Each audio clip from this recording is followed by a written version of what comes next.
Bonjour à tous, que la paix soit avec vous, mais pas tout de suite, car nous sommes en guerre. Et l'Afrique ne peut plus accueillir toute la misère du monde. Alors nous allons parler de démocratie, celle d'hier et celle d'aujourd'hui. Alors c'est parti. Naturellement, ce document, il faut le demander sur le groupe Telegram des fétiches de guerre. C'est parti. Tout naturellement, l'ossature des réseaux focards est constituée des officiers coloniaux qui ont été en charge des guerres et répressions coloniales, dont certains des principaux ténors de la guerre anti-subversive ainsi recyclés. En gros, les anciens génocidaires en Afrique subsaharienne vont être recyclés un peu avant et après les indépendances pour entourer Monsieur Foccart. Bien, et vous allez voir ce que ça a donné. Moyennant quelques aménagements, tous les présidents français successifs ont maintenu un lien direct entre la cellule Afrique de l'Élysée et les potentats africains amis de la France. Les potentats africains amis de la France. Aujourd'hui, en 2024, Macky Sall, Ouattara, Oligui, enfin ouais, hein, on va pas commencer à faire la liste. Lesquels restent entourés de conseillers juridiques et militaires à l'influence plus ou moins prononcée selon le degré de tutelle conservé par l'ancienne métropole. Selon le degré de tutelle, quand on te met sous tutelle, c'est que tu n'es plus responsable de toi-même. C'est quelqu'un d'autre qui te gère, hein, c'est ça que ça veut dire. Bien, ainsi, par exemple, en Centrafrique, au Centrafrique, c'est de fait le colonel Jean-Claude Mention, officier de la DGSE, surnommé le proconsul, qui a gouverné le pays de 1980 à 1993. Vous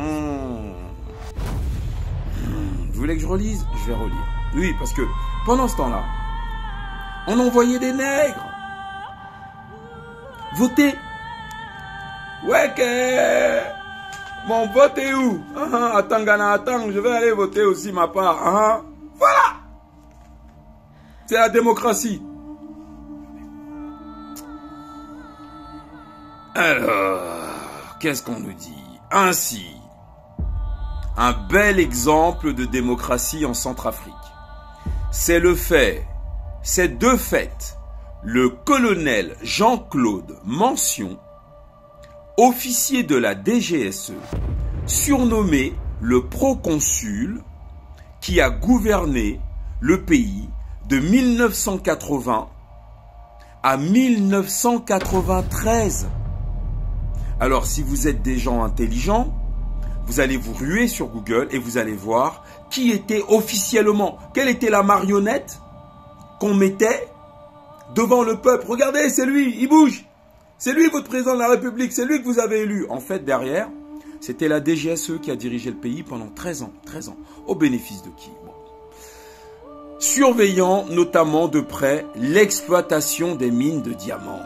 On vous dit pourquoi il était là. Il était là pour les mines de diamants. Pour le compte du président David Dacko. Voilà. Vous voyez? David Dacko. Ça vous dit quelque chose? Il était élu démocratiquement, vous êtes sûr? Bon. David Dacko d'abord, rapidement remplacé par André Kolingba. Son rôle dépassait même les frontières du pays, puisqu'il a été chargé de gérer certaines alliances régionales en Afrique centrale, au Tchad de 1969 à 1972 par exemple. C'est le général Cortadelas, voilà. De 1969 à 1972, c'est le général Cortadelas, affublé du titre de délégué militaire de la France, créé pour la circonstance, qui est le véritable maître du pays. Cela nous emmène à nous poser une question. Au Cameroun, c'est qui le véritable maître du pays? Quand tu vois le niveau de bêtise des Camerounais, j'en suis vraiment pas brillant. Qui dirige notre pays? Vous êtes sûr que c'est Paul Biya? Qui dirige le Gabon?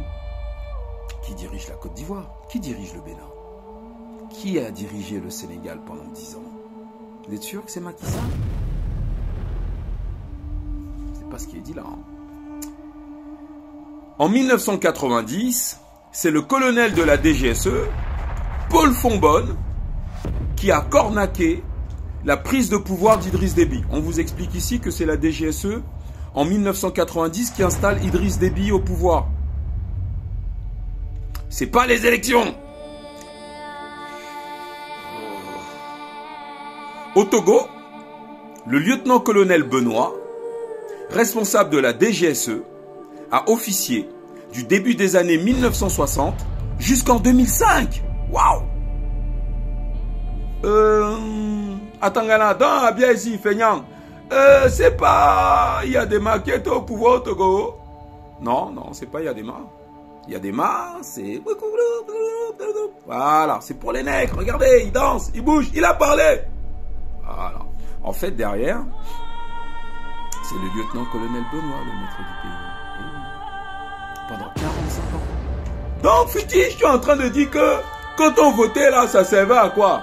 Va là-bas, feignant. Ça va rien.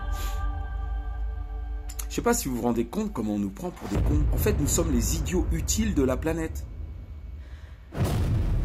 Bon, je continue. Hein. Pardon, excusez-moi.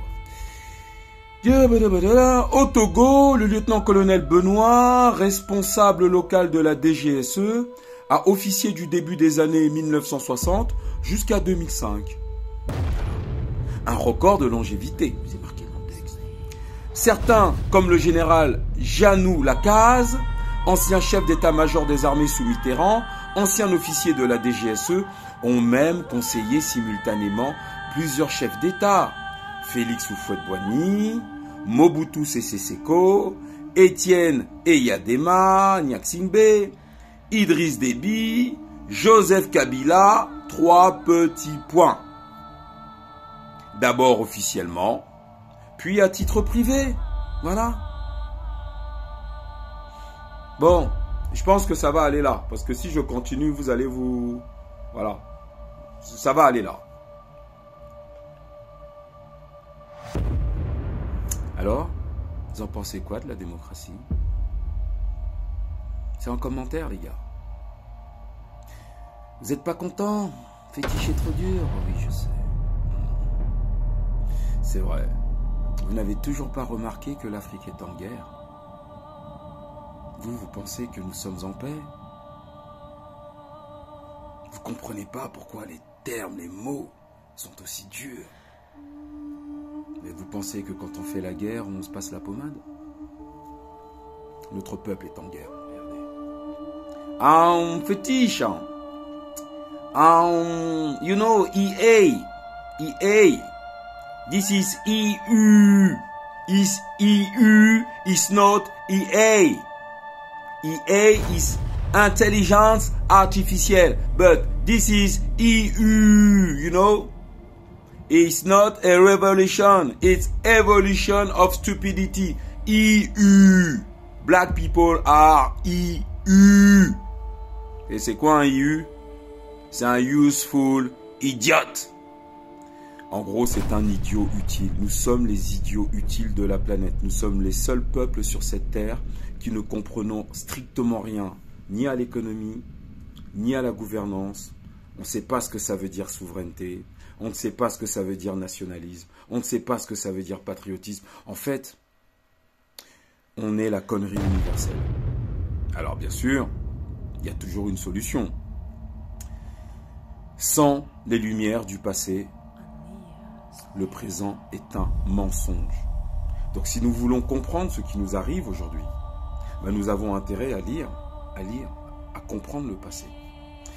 À très bientôt chez les fétiches de guerre.